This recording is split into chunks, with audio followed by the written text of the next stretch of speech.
Hello, ladies and gentlemen, and welcome to another edition of Bookie Bashing. One more free pick winner coming your way before we wrap up this Week 9 card and begin to sink our teeth into Week 10. As always, I'm your host, Anthony Nicky Jr., alongside my two experts. Joey Stacks got a nice little Monday nighter in store for him coming up. Yeah, funny little game here between the Chargers and the Bears. Two high-powered offenses. It'll be exciting, but nonetheless, it's a little bit of a weird game. Two teams kind of out of contention for the playoff spot, pretty much.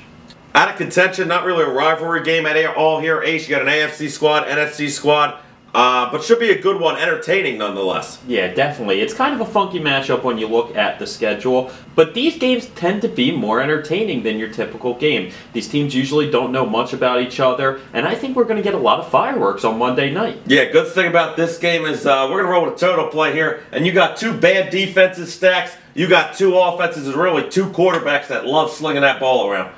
Yeah, no doubt about it. Philip Rivers amongst the best of them, slinging that football around. And Jay Cutler amongst the worst of them, if you want to go ahead and call him an automatic interception machine. He's a walking, talking interception. Guy throws a ton of picks, but he does air the ball out. He's got his receiver back in Alshon Jeffrey, so they definitely can put up some points there. And both defenses just let up a ton of points, both letting up right around 29 points per game. And then Philip Rivers and his offense scoring amongst the best of them in the league, averaging a little over 420 yards per game, which is just absurd.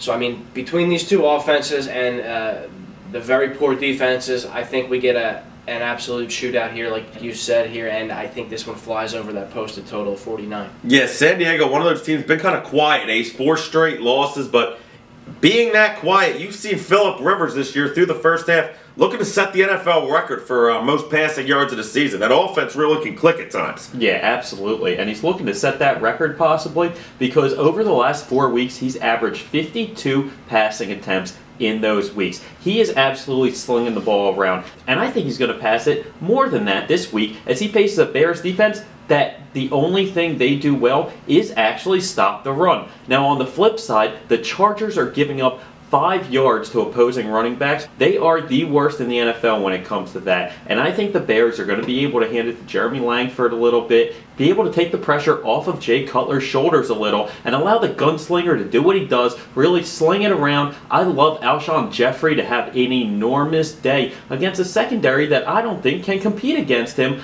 I really don't see any way that we don't fly over this posted total. Yeah, just a lot of points this one's setting up for here, folks. San Diego, that passing attack, like Ace said, they sling the ball around all game. Philip Rivers has his favorite target, should be back, Antonio Gates, in one side of the field. So much size going down the seam. That's tough for any team to stop. I know Keenan Allen, huge loss, but the Bears are the perfect defense to get shredded by a Danny Woodhead. Not disciplined enough to stick with this guy. He's going to have one of those games where he's getting about 8 receptions, 100 yards out of the screens, out of the backfield. Malcolm Floyd should be able to step up, take some of that workload off of what Keenan Allen was doing. On the other side of the ball, I get Jay Cutler. Listen, you know he's going to have his picks, but you also know he's going to have his touchdown passes. This guy's the definition of 3 touchdown, 3 interception type games. Alshon Jeffrey finally back, playing at full health. He was hurt throughout the entire first half of this season, playing banged up. Just continues to get healthier, folks. Just continues to look like more of that weapon. Still got Martellus Bennett in the slot. Too much weapons for two defenses that, like Stack said, giving up about 29 points each a game. A lot of points coming in this one, folks. Going to be a fun Monday nighter. Don't miss out on it. San Diego ultimately gets a victory that we have to have in an absolute shootout, though. 36-28 final. That's going to wrap things up for this Week 9 card. We get into that double-digit weeks of the NFL season. Playoffs right around the corner. Joey Stacks, NBA right around the corner, college basketball right around the corner, and he's got a good fight coming at you November 21st. Don't miss it. Joey Stacks, Miguel Cotto, Canelo Alvarez. Going to be a real fun one. 2 sluggers, really, in that, and Stacks will have that winner coming your way. For Aceberg, for Joey Stacks, I'm Anthony Nicky Jr., wishing you a great rest of the week. We'll see you here Thursday for another free pick winner.